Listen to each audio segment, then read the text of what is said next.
What is going on, ladies and gentlemen, and welcome in Cleveland Browns fans. And today we are going to be going through my 7 round mock draft for the 2026 NFL draft for the Cleveland Browns. Now, this Browns team, in my opinion, with a few holes plugged up here and there and better quarterback play, probably could have been a contender to make the playoffs this year. I know that's crazy, but the defense was unbelievable. Myles Garrett breaking the sack record, obviously being Defensive Player of the Year. The Defensive Rookie of the Year should be Carson Schlesinger. This is a really, really good young defense. On the offensive side, a lot of free agents coming up. The offensive line needs to be fixed in this mock draft first and foremost. We need to also add a big time wide receiver. So there's a couple tasks that we possess that we kind of need to take care of early and often in this mock draft. Not only that, on the defensive side, despite as good as the defense is, I do think they have some glaring holes at deep on the defensive line, at the linebacker position, and then they need another corner as well. Linebacker, I really bring up because we don't know the certainty of how good Jeremiah Owusu-Koramoah is going to come back. And Devin Bush is a free agent, so that would really just leave Carson Schlesinger, and he really is, a do-it-all type of guy. But I would love to add another athletic young linebacker next to him, just in case JOK doesn't come back and is the same type of player. So there's a lot to do in this mock draft. I would like to draft a developmental quarterback on day 3. I would also like to take, sprinkle in the defensive backfield. I'll add a safety and maybe a running back as well. But first and foremost, we have to build the offensive line and we need a wide receiver. So we're sitting here at number 6. Full transparency. Let's take a look at the first 5 picks. Once again, I did not make any of these first 5 picks here. Dante Moore, Fernando Mendoza, Arvell Reese, Jeremiah Love, Caleb Downs. These are very well the first 5 players that could go off the board. So we're sitting here at number 6, and I'm actually in the business of trading down here. I don't know about you guys, but the Browns here, there's too many options for me. I know that might sound crazy, but there's an embarrassment of riches of options at this point. There is a trade partner that is interested in trading up to number 6 that interests me quite a bit, and that's going to be the Miami Dolphins. The Dolphins, I will think that within the next 6 picks, one of those wide receivers between Carnell Tate, Jordan Tyson, and Makai Lemon will still be there. So I am okay with trading down to this point. The Miami Dolphins have an embarrassment of riches in the middle of the draft here. And I do think there are certain stopgaps here that can certainly be plugged up. We have 6, we have number 28. I think the Browns were kind of banking on number 28 being a little bit of a better selection. All right, so this is the trade that went through. We gave up number 6 and number 139, and we got pick number 11, 43, 87, and a 4th rounder next year from the Miami Dolphins to move up. And it's just 5 spots moving down. I think this is a fantastic trade for the Cleveland Browns. Let's see what we end up with. Oh, and I'm glad that we did because we still can get a premium wide receiver here at number 11. I think Makai Lemon is an exceptional talent here. I would have loved to get Carnell Tate. See, that's what kind of bothers me about these mock draft simulators is why on God's green earth would the Bengals take Carnell Tate at number 10 when they already have T. Higgins and Jamar Chase is beyond me. So that kind of bothers me a little bit that would happen in this mock draft simulator, especially with like players that would make more sense, like Peter Woods or Keldrick Falk being there, or even Mansour Delaney. Kind of bothers me a little bit, but we will make do with what we have. There have been stranger things on draft day. So we're going to take Makai Lemon here. A fantastic overall wide receiver. Maybe Browns fans would want a wide receiver that's a little bit more big body, but Makai Lemon is a player that actually has a spectacular contested catch win rate. With his smaller frame, 5'11", 185 pounds, but he is a special type of wide receiver. He is, in my opinion, he's the closest thing that we're going to get in the NFL to Tyreek Hill that we've seen since Tyreek Hill comes out. I think he's a very special player. He's a phenomenal route runner. He's quick. He's elusive. He's fast. I think he's got the total package, and I think that this would be an excellent addition for the Cleveland Browns going forward. So at 11, we're going to take Makai Lemon here. And now we still have number 28. So I'm hoping that at least 1 or 2. Okay, so this is wow. All right, wow. We really struck the mother load here. I'll be quite honest with you. At 28, Vega Owane is still on the board, and that's going to be the pick that I make. I mean, that is probably the biggest slam dunk that we can get here at number 28. It's incredibly ideal considering that we now have 4 picks in day 2 at 39, 43, 70, and 87. Getting a guard as amazing as Vega Owane is fantastic. This is your prototypical traditional old school mauling type of guard. He's incredible in pass protection. I believe he gave up 1 pressure all year. this year. He was phenomenal for Penn State. In a disastrous season for Penn State, he was phenomenal. He's also a road grader in terms of being a run blocker as well. Not maybe as athletic as a run blocker as you would want in today's NFL, where I think the big difference for me between guard one and guard two, where I think personally, I would lean a little bit more Emmanuel Pregnone. The only reason why is because Pregnone is someone that's got that big, limber, athletic build at 6'5", 200 at 315 pounds, where Awane is going to be, 6'4", 335. He's going to be that bowling ball. But this is an exceptional find at this point in the draft for the Cleveland Browns. I'm hammering that pick home. Absolutely. I did not expect Vega Awane to be there at number 28. So really, I think this draft couldn't have gotten off to a better start if you are the Cleveland Browns. So let's take a look. After the first round, we have Makai Lemon and we have Vega Awane here with our first two picks. And I think that we are very much in good hands up until this point. So here's what I'm thinking. Obviously, I would like to take a tackle at this point. I think that's pretty much clear. A tackle is imperative here. I also want to entertain a linebacker or a corner at this point because truly, I do think that those are two problematic areas long term for the Cleveland Browns. So Gennings Dunker, Caleb Tiernan, these are really good players. I like Blake Miller a lot. I don't know how much I love him in the second round. I'm not really sure how much I love these guys. I'm kind of hoping within these next three picks, this kind of thins out a little bit. Monroe Freeling is a player that I have been getting higher and higher on as of late. I still think that the second round is early. This is kind of an awkward phase for this part of the draft here, where I think these guys are going to be really good. I think Tiernan's going to be very good in the NFL, and so is Gennings Dunker. I just don't know if they are worth top 50 picks just yet.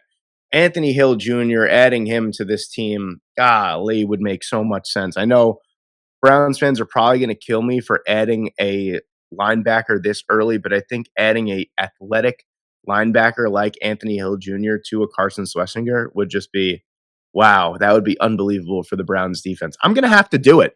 I really am. I'm not in love with the tackles that are on the board at number 39. We already got a Pro Bowl or all pro level guard. We got our wide receiver one potentially. I have to do it. I have to pull the trigger. I'm going to take Anthony Hill Jr. here at number 39. And it doesn't make me feel that bad because we're coming right back around at number 43. Man, Emmanuel Pregnone is still here. And these guys are still here. I think I might pull the trigger on Caleb Tiernan at this point, honestly. Really, really good overall pass blocker is Tiernan. 6'7", 325 pounds. He's someone that I think not only can be the left tackle of the future for someone like the Cleveland Browns, but I also think he has a future on the interior of the offensive line as well. And with an offensive line that needs as much help as physically possible in terms of, just overall bodies, I think getting someone that's as versatile as a Tiernan, I think would make a lot of sense. He had a good year last year. This past year, again, really more oriented in the pass blocking than he was the run blocking, but he's a really, really fantastic overall left tackle prospect. And I think at this point at 43, we got to establish taking a tackle. I think Tiernan is a player that is really, really special. And especially as a pass blocker, I think that he's going to be great. So give me Caleb Tiernan here at 43. We have two picks coming up at number 70 and 87. So we will take a look at what we've done so far in this draft when we get to that pick. So we're sitting at number 70 at this point. Man, Ty Simpson is here at number 70. Good gracious, that would be awesome. But I already did take him in a previous mock. So Makai Lemon, Vega Awane, Anthony Hill, Caleb Tiernan. So with these next couple of picks, I would love to add another offensive lineman, and I would love to add a corner or a defensive tackle at this point. So Makai Lemon, let's take a look at the offensive lineman here. Let's take a look at tackle. Blake Miller is still here. Now, I think that is a really strong move for the right tackle position. Now. We're going to put a pin in that. I think that makes a lot of sense. Let's take a look at the interior of the offensive line because we probably might need a center at some point. The center class isn't too great. I think Parker Brailsford's a little tiny for my liking. Logan Jones is very, very solid, but he's also going to be 25 by the time that the NFL season rolls around. And Pat Coogan is really solid, but we could probably wait until middle of day 3, to take him. Man, oh man, I think I have to take Blake Miller at this point. At 70, I don't think he's going to be here at 87. Yeah, I want to continue to build this offensive line, man. I really do. I'm going to have to take Blake Miller here. At 6'5", 315 pounds, really, really athletic, a very solid pass blocker, a great run blocker in his own right as well. I mean, look at the career he's had at Clemson. I mean, these numbers are fantastic. He's been just a really great overall player for them over the last 3 years. I mean, look at how many snaps he's taken as well. He's someone that's really seasoned. He's a plug and play starter. And if you can get three starters on your offensive line that are plug and play from the beginning, I really think you're kind of close to having your offensive line fully back. So it's going to be our third offensive lineman taken in the first 5 picks. But really, if there's a team in the NFL that needs offensive linemen like that, it is going to be the Cleveland Browns. So Blake Miller is going to be our new starting right tackle. Let's take a look at 87. So we've established that we have a linebacker. We got a sensational linebacker. We have our wide receiver one. We have 3 offensive linemen. Let's take a look at the defensive side yet again. I'd love to add a corner at this point. And there are some really, really good options here. Jalen Kilgore is a player that I like quite a bit that has that safety cornerback versatility that I think would work so well in a Jim Schwartz defense. Xavier Scott is a player that a lot of people have forgotten about at this point. That's just a really, really strong player that didn't get to play a lot of games for Illinois this year. Malik Muhammad, of course, is really good. And D'Angelo Pons is a fantastic player as well in his own right, has that great outside, inside versatility. There's a lot of different ways that we can go. Davis and Igmanosin is a really, really strong player here at this point. And I do think I would have loved if Julian Neal was here. That would have made the decision a lot easier for me.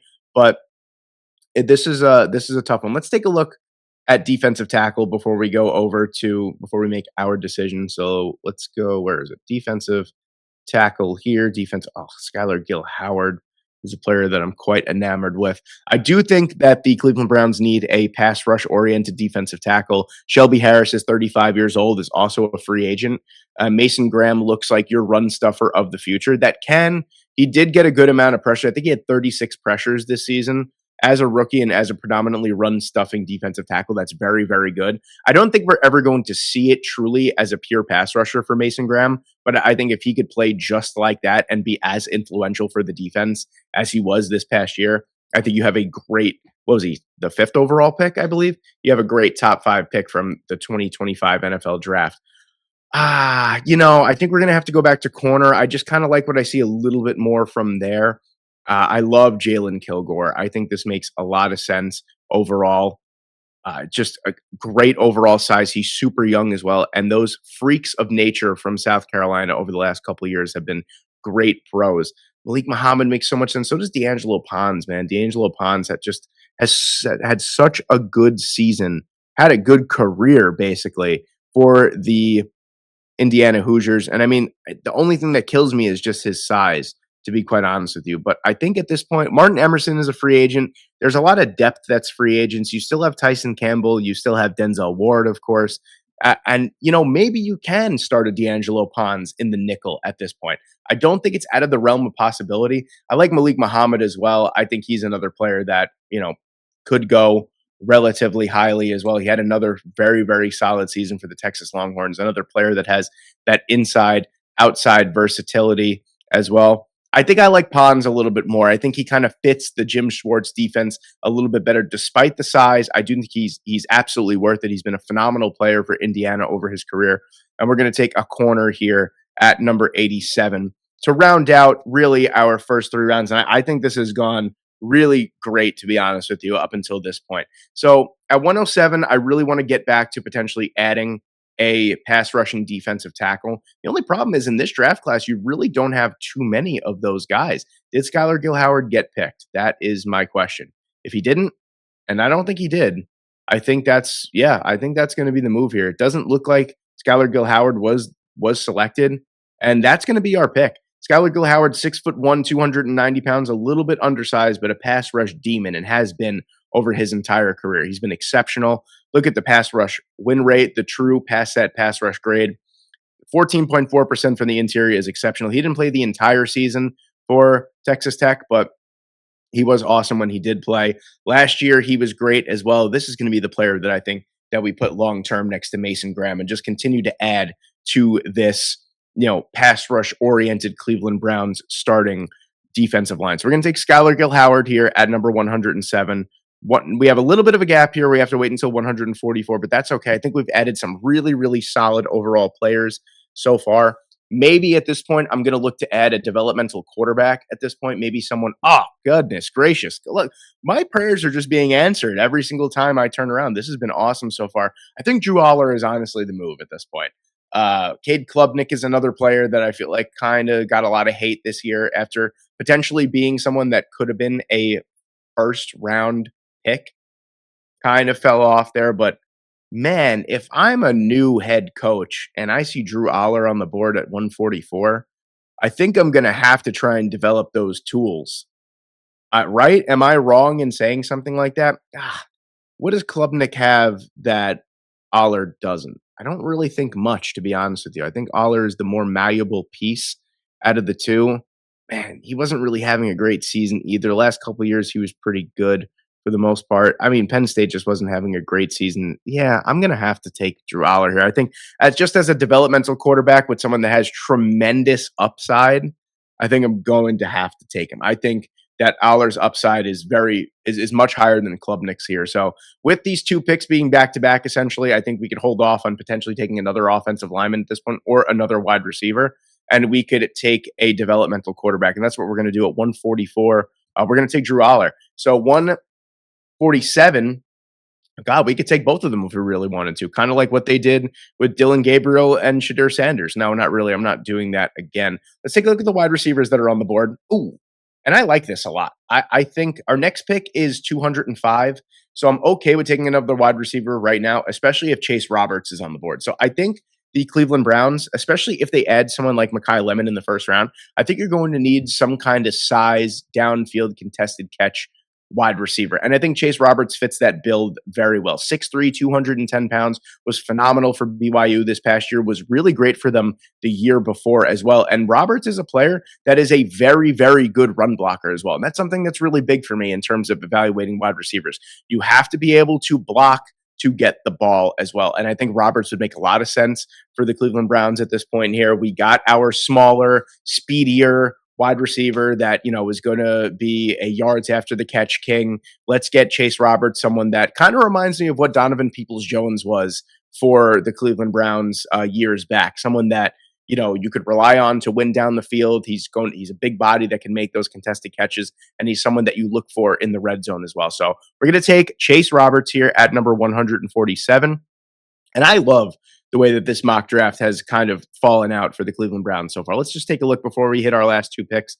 Mekhi Lemon at number 11, Vega Owane at 28, Anthony Hill Jr. at 39. 43, we took Caleb Tiernan. Then we took a right tackle in Blake Miller. D'Angelo Pons at 87, Skylar Gill-Howard at 107, Drew Aller at pick 144, and 147, we took Chase Roberts. Now, I'm looking to end out this mock draft probably with a developmental center if there is one here.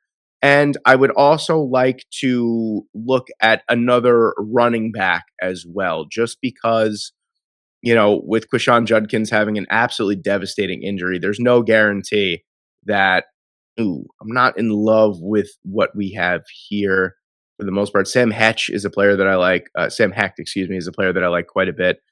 Maybe adding another big body type of guard later on could be okay. Nick Dawkins is actually pretty good. That might be the player that we take later on just to take a developmental center. Let's take a look at who's available on the board that's really, really good for the most part. I could take a pass rusher as well. I do believe, I don't remember, is it Isaiah McGuire as a free agent? I don't know, to be quite honest with you, off the top of my head. I mean, you have Myles Garrett. You have Alex Wright, who actually had a pretty dang good season as well. Isaiah McGuire is a good rotational pass rusher. Let's take a look at what we got here. Patrick Payton is a really nice developmental type of player. And at this point in the draft, that's kind of what you're looking for. Kerryon Crawford is another player that I think had a really, really strong season for Auburn. He kind of had the, how should I say this? The Keldrick Falk effect for the most part. 6'4", 255. That's a really strong player. I think that's going to be the play that we make here at number 205. We're going to add depth to this defense. Why not make a strength stronger? And that's what we're going to do here at number 205. We're going to add Kerryon Crawford for the Cleveland Browns. And then at number 248, we're either going to take a center, a developmental center, or we are going to take a running back at this point to end out this draft. And I really do think that this has been quite a good mock draft for the Cleveland Browns at this point. So let's take a look. We'll take a look at center, and then we will take a look at running back. Bryce Foster is a player that I like quite a bit. From Texas A&M, he transferred to Kansas and had a pretty decent season for the Jayhawks this past year. Let's see who else we got here. Inez Cooper is 6'6", 350 pounds. That could be a potential. That's honestly tough. That might be the player that I wind up taking because he's had a very good season for Miami, and I can't really pass up that type of size at this point. Man, yeah, if you put money, let's just say this, right? Let's just say you put money into Tyler Linderbaum as a free agent, right? If you're Cleveland, you give him 15, 16 million. I know that sounds egregious for a center, but he is one of the best. And then you go out and you add, all these players around that could be something worthwhile. I let's just see. I don't really know how much I'm in the mood to take a Nick Dawkins. He had a good season, granted. I'm not in love with the size. 299 from the center position at 6'4" seems very lanky. I think I'm going to pass up on a running back. I think you could add a good second or second string or third string running back in free agency. I'm going to go with Inez Cooper here at this point. I want to continue to build the offensive line, and when you're 6'6", 350 pounds, it's pretty easy to see why teams would want you even at this point in the draft. So yeah, he's had a very. I mean, granted, the entire Miami Hurricanes offensive line has had a really good year, and Cooper is going to be the player that rounds out our 7-round Browns mock draft.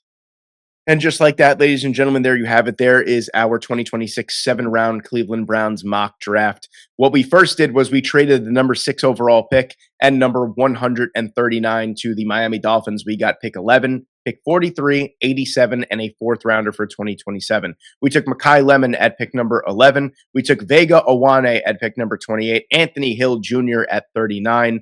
43, we took Caleb Tiernan. 70, we took Blake Miller. We took D'Angelo Pons at 87. At 107, we took Skylar Gill Howard. At 144, we took Drew Aller. At 147, we took Chase Roberts. At 205, we took Kerryon Crawford. And then at 248, we took Inez Cooper.